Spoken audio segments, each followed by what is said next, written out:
You don't even like those. No, but take the hook off, take the wheels off of it. I get demonetized. Can I turn the music off here? Demonetized? I'm gonna have to like buy all of these songs on YouTube to be able to play our video. Send them to me so I can put them on my CD. I'm gonna burn your disc. Yeah, burn me a Home Depot mix. Looking for a shelf tapping fastener. It does say wood to metal.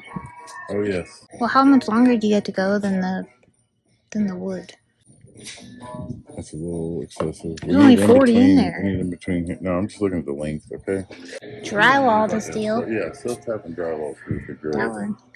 Yeah, self-tap and drywall screw would be just, there we go. Here we go. Here we go. You know what I mean? You know what I mean? Is this your first contracting job or what? It's definitely my first time filming in a Home Depot, but Yeah, first time I've been filmed in a Home Depot, probably. probably not. Probably not. Oh, I've been on many security cameras, I guarantee it. The number 6, so it's kind of small. I'll just have to put more of them in there, that's all. I'm just going to go with these jobbers right here. We'll be back if they suck. Yeah, we'll be back, I'm sure. Just won't be using the ARP bullet. Yeah, 12-point stainless. Titanium. Yeah, now we're talking. I'm going to change my mind on this, but we're going to carry it around with us just in case. These are made for plywood to metal. Ply metal. You would think that's what we would get since we're putting plywood to metal. It's long enough, though. 1 7/16. That's barely shorter than this one. Yeah, but you got to remember that. See, the end of that deal is all drill point. None of that's going to have threads into anything. So you really only have this.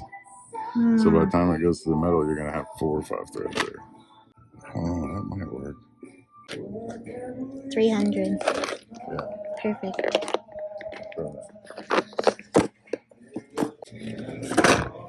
We got this one because it has a handle.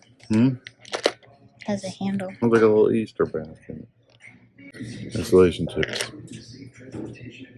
These are standard screws. The thing on the radio just said, if it's too heavy for you to lift, just ask us to lift it for you. Not a chance in hell. Ain't nothing in here. He's like, he's going to drag these out half dead. Yeah, ain't nothing in here. I ain't asking for help with nothing. That one looks like shit. Yeah. It's no good, boss. No good, Mr. Jack. This one good, Mr. Jack? Yeah. Stop. You're the boss. Don't call me that. Whatever you say. 3 down, 22 to go. Yeah. No good for a contractor. We sell that to Habitat for Humanity.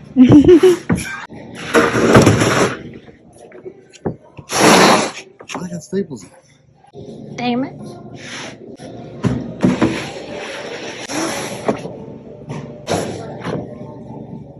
You didn't get it far enough. Oh, sorry, Mr. Jack.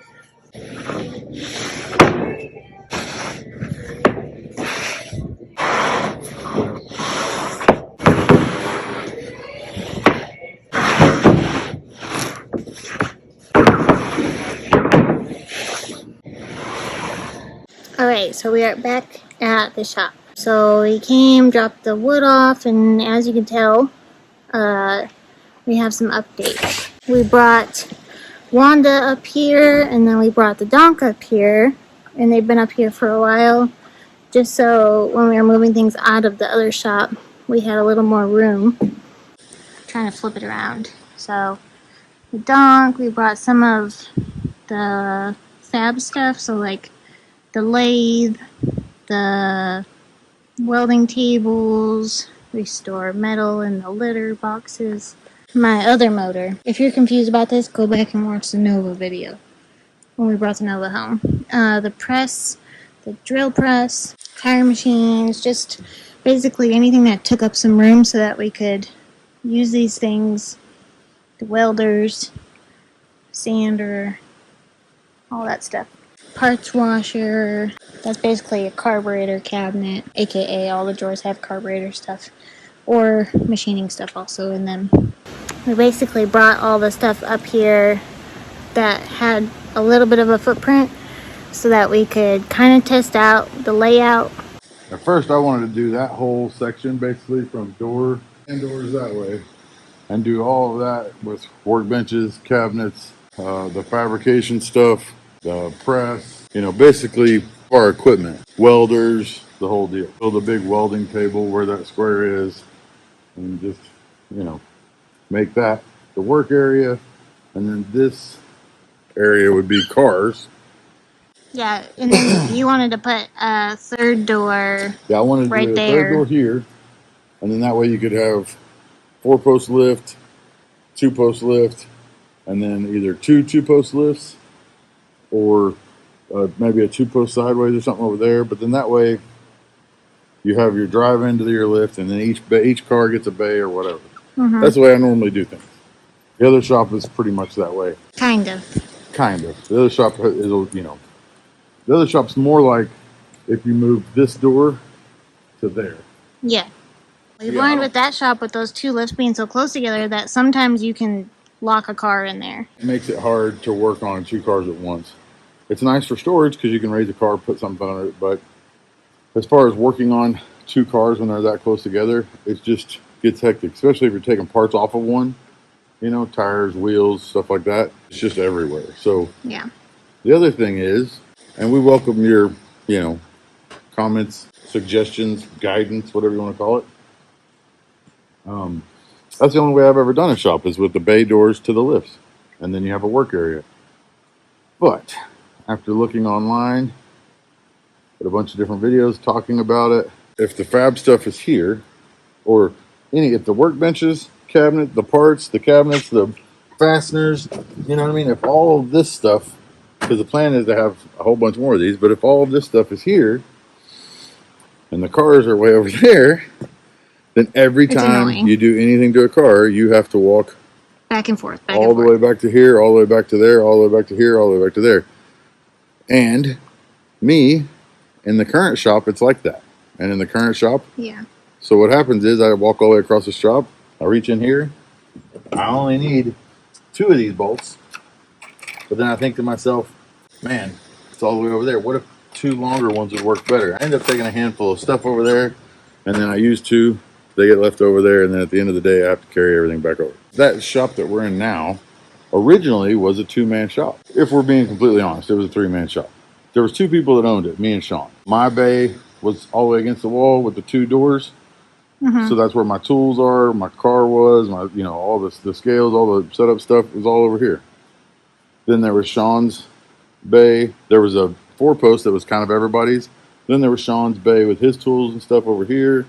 And then Monkey had pretty much, even though he wasn't an owner in the shop, he was a part of it, and he was a big part of it. And mm-hmm. he basically had the whole that side. But like y'all each had a toolbox in your area. So Monkey had his toolbox over there, and his truck usually went on the lift by his toolbox. Mm-hmm. Sean's car there, mine over here, blah, blah, blah. Well, once it went from a 3-man shop to a 2-man shop and then to a 1-man shop, well, then all my stuff's still over here because that's the way I've been doing it. Mm-hmm. But yet my cars have now went all the way over there. The fab section was still over in the corner. Because it fits well. So if you're working on something... But we had talked about moving the fab section out of that area because if there was a car in your old bay that needed welded on, it's a huge pain. Right. But we had talked about moving some fab stuff, but then it was like you don't want that stuff by a big door and like... And there was just nowhere to put it in that shop. It would be in the middle of the floor. Yeah. So then we were talking, and because there's no door here, right? Here, it's just natural. It's the way it works out naturally. Which is weird, but it is natural. There's no door here. So when we were moving all this stuff up here, we said, okay, all the big stuff, big heavy stuff, blah, blah, blah, mm-hmm. We set it over there because that's a nice little storage place by the wall. It's not blocking the door. Then once you get that full, where do you put the stuff? If you put it in front of the door, you're screwed. Put it in front of this door, you're screwed. Put it over there where we've been putting it, then... You got to walk from all the way over there to the other side. So we just started stacking stuff here, naturally. Yeah. And so then as we were talking about it, you said, well, we can go ahead and put a lift in on this side and, like we're going to put another door in, and then we'll just have to, you know, this spring when the weather gets nice and we can cut a big hole in the shop, we can put a door in. But then we were talking about But where then- everything else would go, and I was like, but you'll have to remember that like none of this space Right. counts because there won't be that space. So then, as we were just discussing it and going through it, it kind of became like, okay, what happens if this is dead space? What happens if you don't put a door in here? Well, then can you put workbenches, fab stuff, you know, welding tables, Yeah. welders, machine toolboxes, you know, because I have toolboxes over there for all my machinist type tools, measurement tools, blah, blah, blah. Mm-hmm. What happens if you do that here? It could be a welding fab area, like in between two cars that could easily be welded on. You know, if you have it's lifts in just these here. two doors. So, like, you could put a car right there if you need to work weld on it or whatever. And the workbench would be, you know, the fab bench would be out a little bit, so you could use it from both sides. Mm-hmm. You could use this bench from both sides. In our current shop, we have none of that.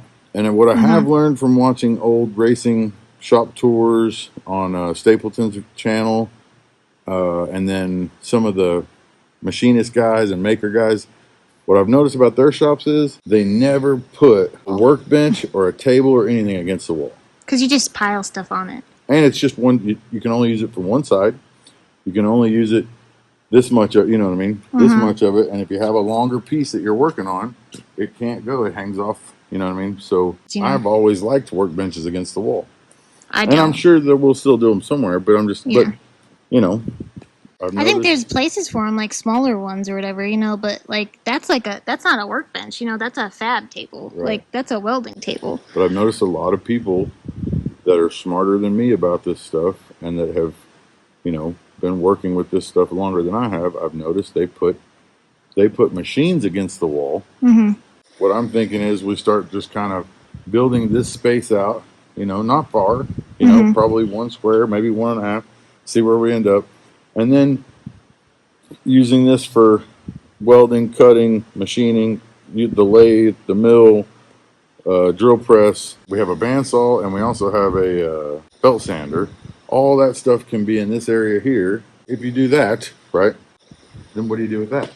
Well, that's when I had said we could put a lift in there and then put a door, a big door, a, you know, overhead door where like those windows are. And or we could put the lift to where you could come in this door and drive on the lift, so then you put that stuff, like engine stuff, on the other side. We don't know if we want to put up all 4 lifts because you've talked for a long time about putting up a chassis table. Yeah, I don't really want all 4. 4 is too many for us. I didn't like having 3 2-post lifts at our other shop, you know. I don't like that. I want a section of the shop or multiple sections of the shop where you can put a car on flat ground or on pro jacks. Because that's the other thing. If you look at circle track guys or drag race guys, if you look at their shops, most of those guys have their cars on pro jacks stacked in, or jack stands, or, you know, surface plates or whatever, but they don't have a lot of lifts. And the reason for that is because general maintenance on a race car, lift is beautiful. Because it's get it up in the air, we're going underneath it, we're draining fluids, we're changing a couple things, whatever. But when you're actually working on a race car or building a race car, the lift is in the way, always. Because everything you need to do on a race car starts at the mid plate or the chassis bar. And the 2-post lift is right at the mid plate, and the 4-post lift is in the way of everything. So Literally. It makes it a pain. Even when I was wiring your car, it sucked trying to find a spot in the shop to put the car on flat ground. Remember, we just rolled it out right into the middle. Yeah, because... Yeah. But then you got to walk around it all the time. And it was this far from the lift all the way around, so if you walked around it, it sucked. But, so I want flat areas to work on cars and to park cars, whatever, but not as many lifts as we had before. So, but not like getting rid of them. Like we have talked about, you know, making a building for parking cars like the donk, you know? So like we were talking about saving our lifts for that, you know? Yeah, our next step, once we get this place finished, obviously, our next step is going to be to put another building up here for the pretty cars, for the done cars, for the cars that we're not... For not mostly the 3 race because cars, yeah. What people don't understand is I have a lot of cars. You may not see them in every video. You may have never seen them. there may be cars And people that I write have, all the time, where's this car? Where's right. this car? Like, But there may be cars that I have that you've never even seen. You know what I mean? So those cars have to be stored somewhere. We're going to have to build another building for that. But for now, you know, we're going to focus on this, and then we can take the extra lifts or whatever and put them in there. We're going to talk to Ben Peck, see what we can do with the lifts that we have for now, and how to store them if we're going to take them down, or what they, you know, how they want to work all that. So right now we have ginormous lifts from Ben Pack that we got because we wanted to be able to lift our dually on them, and we wanted to be able to lift Metal Monkey's truck on them. And Sean had a diesel also. We wanted to be able to lift big heavy trucks, so we got giant asymmetrical lifts. But I'd like to get something that's takes up a little bit less room in the shop. You know what I mean? Something a little narrower, a little less footprint, a little smaller pillars. You know what I mean? And then I'm going to talk to him about the 4-post, because the 4-post we had before this one was a lot less room. Yeah, you can see the marks of it on the old floor. So we'll see what we can do with that. But for now, the plan is we don't really have a plan, but for now the plan is no matter what we do and no matter where we put the shit, we got to put walls up. We don't want to tear up our nice insulation. Well, there's that, because anytime you move anything around, you poke through that insulation because it's so tight. And then the other thing is, it gets dirty, it gets burnt, you know, sparks flying, oil going everywhere. And you know how bad it sucks to hang anything in this shop? You know what I mean? I like to hang things. Yeah. You know, if We you like look at decorations. if you look at the wall in my shop, it's covered every inch of it. Yeah. We got doors hanging off of them. In a shop like this, you have to pick your battles on where you can hang things, or you have to frame between them or whatever. That's not gonna work for us. So we just and it's insulated better when you put the plywood up. It's stronger and it looks better. You can paint it. Yeah. And, plus, we want to keep it nice. And yeah, we want to keep it It's so nice. much quieter in here. Like, if it was raining like this at our shop, We the wouldn't old be able shop, to film. no, we wouldn't be doing any talking. And then it's also it holds the heat. Like, there's a lot of nice things about it. For sure. So we're gonna try to keep it nice. So we're gonna try and keep it nice. We're gonna try and put some walls up in here, and then just bear with us, because you know. Not bear with us. No, bear with us. Enjoy your time here. Enjoy it, Yeah. but don't get frustrated if you think that I'm going to rush through this and put everything in here and be done, and it's, you know, whatever we end up doing in here, you're going to see it changed. I'm going to move everything from there to here, and there to here to there, and there to here until I like it. Don't come at us with the whole, y'all need to go race a bull. We intentionally chose Dead of winter. Then we'll have our shit together. Hopefully. Hopefully.